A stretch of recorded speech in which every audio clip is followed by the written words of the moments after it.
नमस्कार दोस्तों, स्वागत है आपका अपने यूट्यूब चैनल ISPCS अकेडमी में।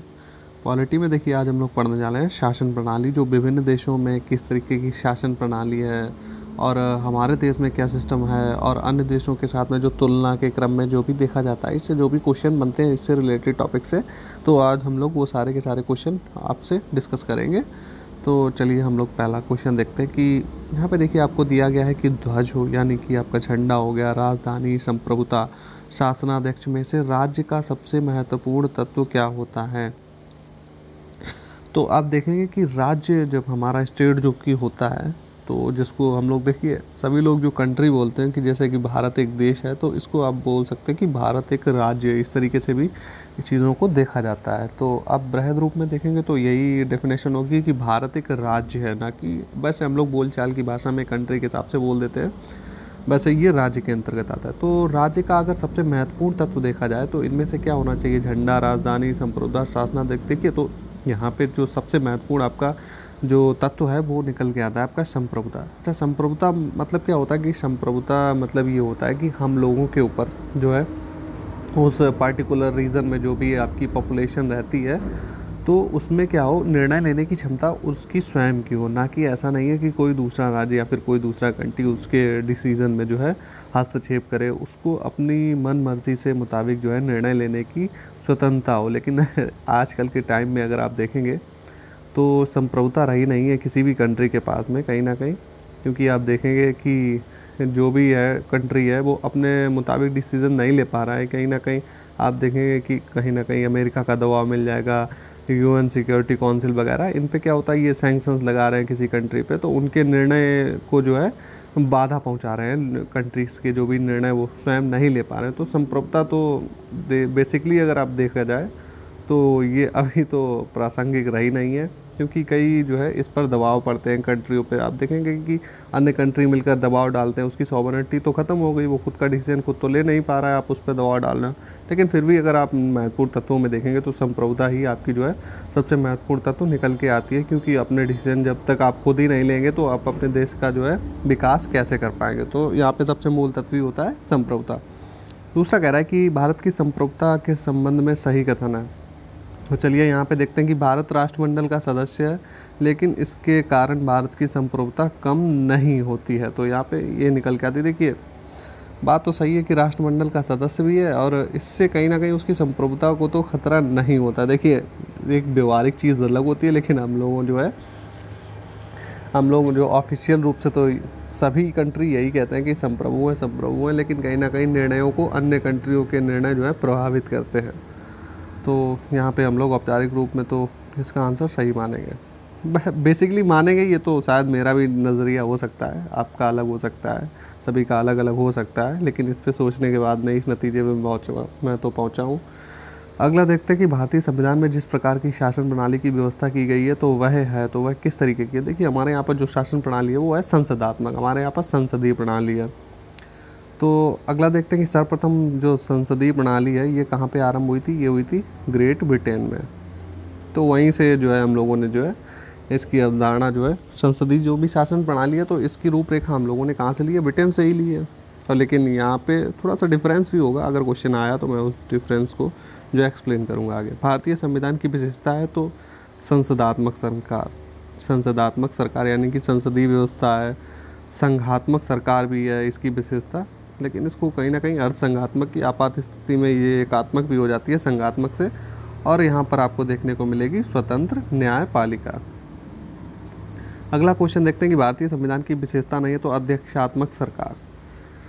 अध्यक्षात्मक सरकार से यहाँ पे जो है तात्पर्य है कि राष्ट्रपति की जो सरकार, जहाँ पे राष्ट्रपति जो होता है वो हेड होता है। जैसे कि अमेरिका की जो है आप देखेंगे तो वहाँ पर क्या है, राष्ट्रपति हेड है, तो वहाँ पर अध्यक्षात्मक सरकार चलती है, ना कि वहाँ पर प्रधानमंत्री की जो है। यहाँ पे हेड कौन होता है, जो है राष्ट्रपति होता है, गवर्नमेंट का मुखिया। अगला कह रहा है कि संसदीय व्यवस्था वाली सरकार वह होती है जिसमें क्या होता है, सरकार संसद के प्रति उत्तरदायी होती है और उसे उसके द्वारा हटाया जा सकता है। तो ये जो है संसदीय व्यवस्था की विशेषता होती है। अगला कह रहा है कि भारतीय संसदीय प्रणाली ब्रिटिश संसदीय प्रणाली से, देखिए आगे ना भिन्न चीज़ें भी आपको देखनी पड़ेगी कि अन्य देशों में क्या व्यवस्था चल रही है, हमारे देशों में क्या चल रही है। तो इसका आपसे खूब पूछा जाता है यहाँ पे। कि डिफरेंस क्या है दोनों के बीच में, सिमिलरिटी क्या है, इस तरीके से खूब क्वेश्चन जो है आपसे पुटअप किए जाते हैं एग्ज़ाम में। तो यहाँ पे आप देखेंगे कि जो ब्रिटेन और हमारे यहाँ की जो है, दोनों में ही संसदीय व्यवस्था, लेकिन यहाँ पे न्यायिक पुनरावलोकन की जो प्रणाली है वो हमारे भारत में ही देखने को मिलती है, ब्रिटेन में नहीं मिलती है। ये आपको कहाँ कहाँ देखने को मिलेगी, आपको भारत और यूएसए के एग्जाम्पल आप देख सकते हैं, यहाँ पर आपको न्यायिक पुनरावलोकन की प्रणाली देखने को मिल जाएगी। अगला देखते हैं कि धर्मनिरपेक्ष राज्य संसदीय पद्धति सरकार, संघीय नीति और राष्ट्रपति पद्धति सरकार में से जो है भारतीय राजनीतिक पद्धति के बारे में सही नहीं है। तो भारतीय राजनीतिक पद्धति की इनमें से क्या विशेषता नहीं है, तो हम लोग चर्चा कर चुके हैं कि राष्ट्रपति पद्धति की सरकार भारत में नहीं है, क्योंकि यहाँ पर कैसी है संसदीय प्रणाली, प्रधानमंत्री यहाँ पे हेड होता है गवर्नमेंट का। अगला है कि संसदीय स्वरूप के शासन का प्रमुख लाभ क्या होता है। तो जो संसदीय प्रणाली होती है, इसके स्वरूप का जो है सबसे बड़ा लाभ होता है कि कार्यपालिका, यानी कि जो हमारे जो कार्य कर्मचारी होते हैं, मान लीजिए मंत्री हो गए, मंत्री आप देख लीजिए, तो ये क्या होते हैं, विधानमंडल के प्रति जो है उत्तरदायी बने रहते हैं। विधानमंडल के प्रति संसदीय व्यवस्था में क्या होता है कि जो मंत्री होते हैं, या उसमें आप प्रधानमंत्री को भी ऐड कर सकते हैं, तो ये जो होते हैं संसद के प्रति जो है उत्तरदायी होते हैं। यही अगर आप अध्यक्षात्मक सरकार यूएसए की बात करेंगे तो वहाँ पर जो है उत्तरदायी संसद के प्रति नहीं होते हैं। तो ये चीज़ें डिफरेंस निकल के आता है। अगला है कि भारत में संसदीय प्रणाली की सरकार है क्योंकि संसदीय प्रणाली सरकार है क्योंकि मंत्रिपरिषद जो लोकसभा के प्रति उत्तरदायी होते हैं।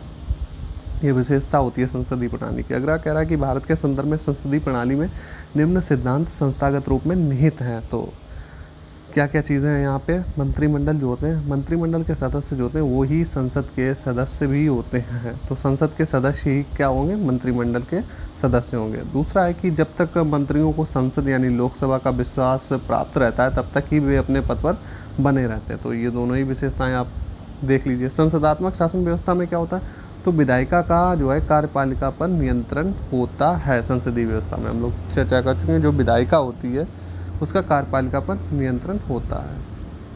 अगला कह रहा है कि राष्ट्रपति पद्धति में समस्त कार्यपालिका शक्ति किस में निहित होती है, तो राष्ट्रपति में निहित होंगी।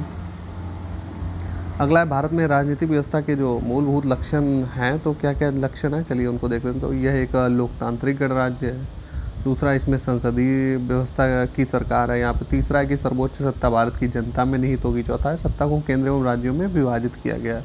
तो इसी विभाजन की वजह से जो है हम लोग जो है क्या कहा जाता है, संघीय जो है ढांचा, संघीय ढांचे में ही होता है कि शक्तियों का विभाजन होना। अगला है कि इन्फॉर्मेशन दी गई, भारत एक लोकतंत्रात्मक जो है राज्य व्यवस्था है और भारत एक प्रभुसत्ता संपन्न राज्य है। भारत में लोकतांत्रिक समाज है और भारत एक कल्याणकारी राज्य। तो ये सभी विशेषताएं दी हुई हैं भारत के बारे में। अगला क्वेश्चन है कि भारतीय राज्य व्यवस्था की विशेषताएं क्या है। एक संविधान संगत सरकार, यानी कि संविधान के अनुरूप चलने वाली सरकार, और लोकतांत्रिक सरकार होगी, लोगों के द्वारा चुनी गई सरकार होगी, और विधि का शासन होगा, यानी कि कानून का शासन होगा, कानून के हिसाब से ही चीज़ें चलेंगी। अगला देखते हैं केंद्र सरकार और राज्य सरकार को जो प्राधिकार प्राप्त होता है। तो केंद्र सरकार और जो राज्य सरकारें होती हैं वो अपनी शक्ति कहाँ से प्राप्त करनी है, वो करनी है भारत के संविधान से। भारत के संविधान में लिखा हुआ है कि उनके पास में क्या क्या पावर होंगी। चलिए अगला देखते हैं कि सुशासन की विशेषता नहीं है। देखिए लाल फीताशाही जो है वो सुशासन की विशेषता नहीं होती है। ये तो कहीं ना कहीं एक भेदभाव तरीके का जो है उत्पन्न हो जाता है इससे। अगला है विधि और स्वाधीनता के बीच सबसे उपयुक्त संबंध को कौन प्रतिबिंबित करता है। तो यहाँ पे क्या होगा कि यदि जो है अगर विधि नहीं है तो स्वाधीनता भी नहीं होगी। तो यहाँ पे ये चीज़ें निकल के आती हैं। अगर कानून का राज्य नहीं चलेगा तो वहाँ पर स्वाधीनता भी नहीं मिलेगी, कोई कुछ भी करने लगेगा अगर बिना विधि के।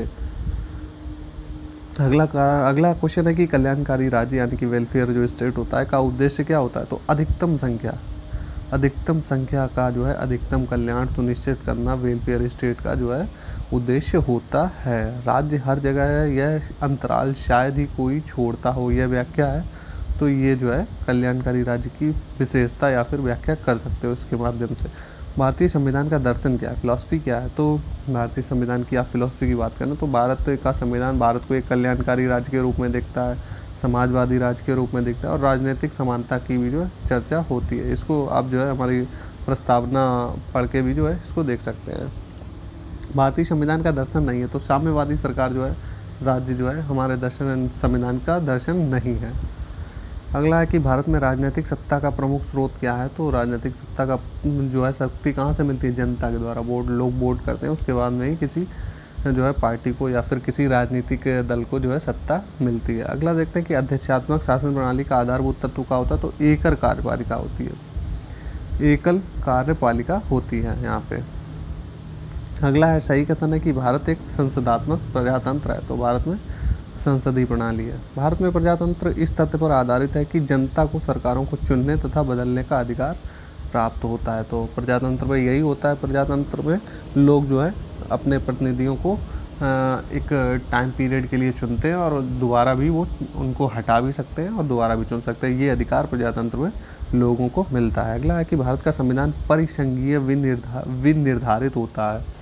देखिए परिसंघीय शब्द का मतलब पता क्या होता है। यहाँ पे होता है आपका कि शक्तियों का विभाजन केंद्र और राज्य में, मतलब कि 2 स्तरों पे आपकी गवर्नमेंट होगी, केंद्र स्तर पर, राज्य स्तर पर, और उनके बीच जो शक्तियाँ होंगी उनका जो है विभाजन एक तरीके अच्छे जो है एक ढांचे के तहत किया जाएगा कि दोनों के पास में शक्तियाँ अपनी अलग अलग हों। लेकिन यहाँ पे क्या होता है कि हमारा जो संविधान है इसको संघीय संविधान की विशेषता तो है हमारे संविधान की, लेकिन इसको अर्धसंघीय बोला जाता है क्योंकि जब कोई आपातकालीन की कोई सिचुएशन, इमरजेंसी की सिचुएशन आती है तो हमारा जो संविधान है वो संघीय से कैसा हो जाता है, एकात्मक हो जाता है। तो ये विशेषता हमारे जो है संविधान की है, हमारे देश की जो प्रणाली है इसकी है। तो यहाँ पे इसको भी आप चीज़ें देख सकते हैं। भारतीय संविधान है तो अंशतः कठोर, अंशतः लचीला। अंशतः कठोर, अंशतः लचीले का मतलब ये है कि जो संविधान कठोर और लचीले का जो आप देखते हो कि कहते हो कि कठोर है, लचीला है, तो इसका अर्थ ये होता है कि हमारे जो संविधान संशोधन किया जाता है उसकी प्रक्रिया किस तरीके की है, क्या वो आसान है, क्या वो मतलब कि जटिल है। तो इसी जितनी आप जटिल होगी तो हम कह सकते हैं उतना ही संविधान कठोर होगा, जितनी आसान होगी संविधान संशोधन की प्रक्रिया उतना ही हम कहेंगे लचीला है। तो हमारा क्या है, कुछ संविधान संशोधन जो है आसानी से हो जाते हैं साधारण बहुमत से, और कुछ के लिए जो विशेष बहुमत और आधे से ज़्यादा राज्यों की भी सहमति ज़रूरत पड़ती है। तो हम लोग इसी वजह से इसको कहते हैं कि अंशतः कठोर है और अंशतः लचीला है। अगला है भारत की संसदीय शासन प्रणाली एवं ब्रिटेन की संसदीय शासन प्रणाली में क्या अंतर है। तो न्यायिक समीक्षा, न्यायिक पुनरावलोकन का अंतर आपको देखने को मिल जाएगा। हम लोग ऊपर भी चर्चा कर चुके हैं। विधि के शासन के प्रमुख लक्षणों के रूप में जाना जाएगा किसको, शक्तियों का परिसीमन और विधि के समक्ष समता, स्वतंत्रता और नागरिक अधिकार, ये सब विधि के शासन के प्रमुख लक्षण आपको प्रमुख लक्षणों के रूप में आपको मिल सकते हैं। अगला है कि कथन दिया हुआ है कि भारत के संविधान में एक संघीय प्रणाली का प्रावधान है। बिल्कुल है, हमारे यहाँ पर संघीय प्रणाली का प्रावधान है। उसने एक बहुत शक्तिशाली केंद्र की रचना की है। तो बिल्कुल सही बात है। यहाँ पे हमारा जो सेंटर गवर्नमेंट होती है उसके पास में जो है केंद्र जो है ज़्यादा पावर होती है, फिर इसमें कोई दो राय नहीं है। तो यहाँ पे हमारे दोनों ही चीज़ें सही हैं, लेकिन स्पष्टीकरण नहीं हो रहा है। क्यों नहीं हो रहा है? क्योंकि संघीय प्रणाली जो है जो है संघीय प्रणाली इसलिए होती है क्योंकि वहाँ पर शक्तियों का विभाजन है। लेकिन यहाँ पे आप कह रहे हैं केंद्र को ज़्यादा शक्तियाँ हैं, तो आपके दोनों ही चीज़ें, स्टेटमेंट दोनों ही सही है, लेकिन व्याख्या तो स्पष्टीकरण नहीं हो रहा है। स्पष्टीकरण कब होता है? जब यहाँ पे आपको दूसरा स्टेटमेंट दिया होता कि यहाँ पर जो है शक्तियों का उचित विभाजन किया गया है, तो यहाँ पे आपको स्टेटमेंट का स्पष्टीकरण भी हो जाता है। अगला कह रहा है कि भारत के संविधान का संघीय लक्षण है। तो संघीय लक्षण क्या होता है? केंद्र और राज्यों के बीच में शक्तियों का बंटवारा, पूर्ण रूप से लिखित संविधान और स्वतंत्र न्यायपालिका, ये सब संघीय लक्षण होते हैं किसी भी संविधान के। भारतीय संघीय व्यवस्था में एकात्मक तत्व है। तो एकात्मक तत्व क्या क्या है, जिससे कि जो है हमारा, इसी वजह से हम लोगों को जो संविधान है हमारा एक अर्धसंघीय बोला जाता है। किस वजह से? क्योंकि यहाँ पर इकहरी नागरिकता है। वैसे आप देखेंगे कि जो भी संघीय राज्य होते हैं अन्य, तो उसमें क्या होता है, दोहरी नागरिकता मिलेगी। जैसे आप एग्जांपल ले सकते हैं यूएसए का, वहाँ पर आपको केंद्र की भी, अमेरिका की भी जो है नागरिकता लेनी पड़ेगी, और पर्टिकुलर स्टेट की भी जो है, वहाँ के जो राज्य होते हैं पर्टिकुलर, उनकी भी आपको नागरिकता लेनी पड़ती है।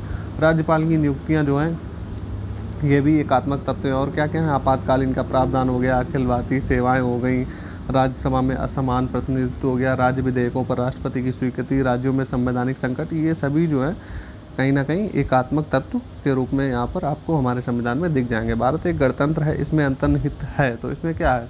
गणतंत्र का मतलब क्या होता है कि हमारे जो राज्य का अध्यक्ष यानी कि राष्ट्रपति की बात हो रही है, तो वो क्या होगा, निर्वाचित होगा, यानी कि जनता के द्वारा चुना जाएगा। ऐसा नहीं है कि वो वंश परंपरागत, जैसे कि इंग्लैंड में राजा और रानी होते हैं उनकी तरह से वंश परंपरागत जो है नहीं होता है। हमारे यहाँ पर राज्य का जो अध्यक्ष होता है उसको चुना जाता है। तो इसी प्रक्रिया को बोलते हैं गणतंत्र, अर्थात भारत में वंशानुगत शासन नहीं है।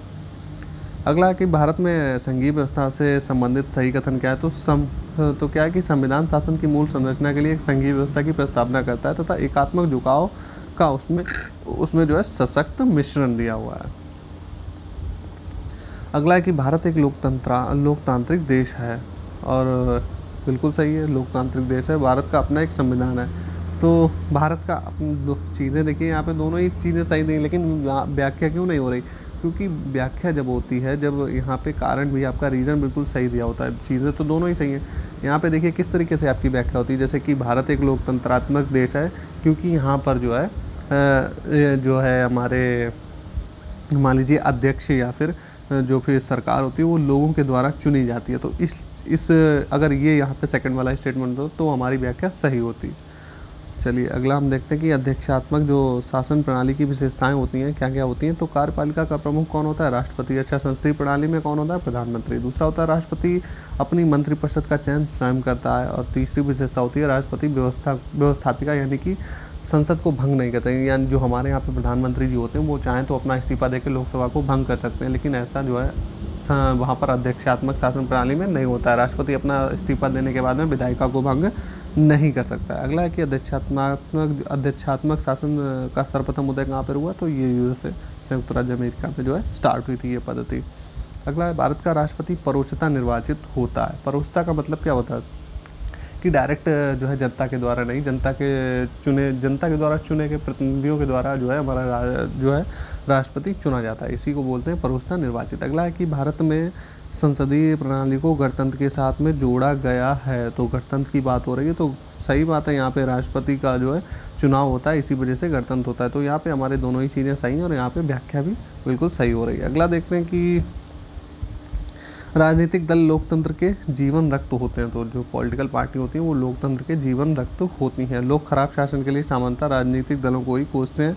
तो यहाँ पे दोनों ही चीज़ें सही हैं और आपकी स्पष्टीकरण भी बिल्कुल ठीक हो रहा है। अगला देखते हैं कि भारत में जो है संघवादिता व्यवहारिक नहीं है। तो संघवादिता जो है व्यवहारिक नहीं है, आपको व्यवहारिक रूप में नहीं देखने, क्योंकि एकात्मक विशेषताएं भी आपको देखने को मिल जाती हैं। दूसरा कि भारत एक संघीय राज्य नहीं है, तो ये तो कहना गलत हो जाएगा, तो इसलिए हमारा आर गलत हो गया, क्योंकि भारत को संघीय बोल सकते हैं क्योंकि यहाँ पे शक्तियों का विभाजन है। हालांकि वो केंद्र की तरफ थोड़ा सा झुकाव है, लेकिन इस तरीके से आप इस चीज़ को पूरी तरह से निगलेक्ट नहीं कर सकते कि हमारा जो है एक संघीय राज्य नहीं है। तो हमारा ए सही हो जाएगा, लेकिन आर गलत दिया हुआ है।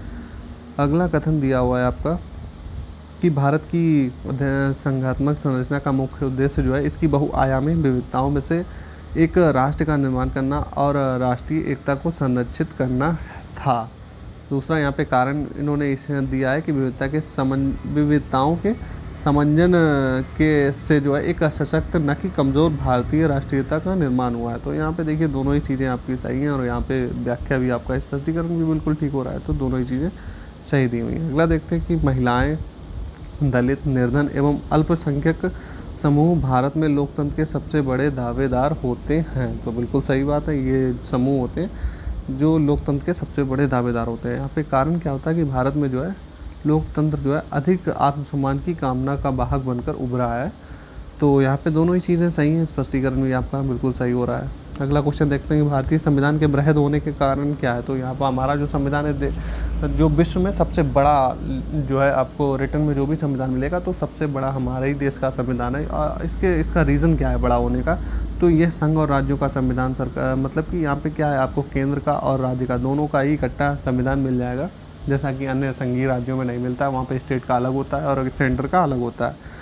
अगला है कि इसमें अनेक संविधानों का अनुभव समाविष्ट है। बिल्कुल सही बात है, कई जो है संविधानों को कई अन्य कंट्रीज़ के जो भी संविधान है उनको स्टडी करने के बाद में ही जो हमारा तैयार हुआ था। इसमें विस्तृत जो है प्रशासकीय प्रावधान है। तो यहाँ पे हर एक बात देखिए, अन्य देशों के आप संविधान देखें तो वहाँ पे स्पष्टीकरण इतना अच्छी तरीके से नहीं जितना बढ़िया हमारे यहाँ पे एक्सप्लेन किया है संविधान निर्माताओं ने। उनको जो है इस बात की जो है उनके लिए हम लोगों का सम्मान होना चाहिए, हम लोग उनका सम्मान करना चाहिए कि उन्होंने बिल्कुल एकदम स्पष्ट रूप में हर चीज़ को लिखा हुआ है। अन्य देशों का संविधान देखें, वहाँ पे इतना ज़्यादा डिस्प्यूट है, वहाँ पे चीज़ें समझ में नहीं आती हैं, इतनी अच्छी तरीके से वहाँ पे आपको चीज़ें नहीं दे रखे हैं। तो ये स्पष्टीकरण थोड़ा जो है एक्सप्लेनेशन की वजह से भी हमारा संविधान बड़ा हो गया है। यह एक बड़े देश के शासन से संबंधित है। तो हाँ, हमारा देश भी बड़ा है, तो शासन करने का जो आपको विविधता इस तरीके की मिलती है, हर जगह जो है अलग अलग थोड़ा सा चेंजेस की वजह से भी आपको देखने को मिल जाएगी। इतने ज़्यादा राज्य हैं और हर राज्य में आप देखते हैं कि कितनी ज़्यादा व्यवस्था है, इतनी भाषाएं चलती हैं, हमारा इतना डाइवर्सिटी वाला हमारा जो है कंट्री है,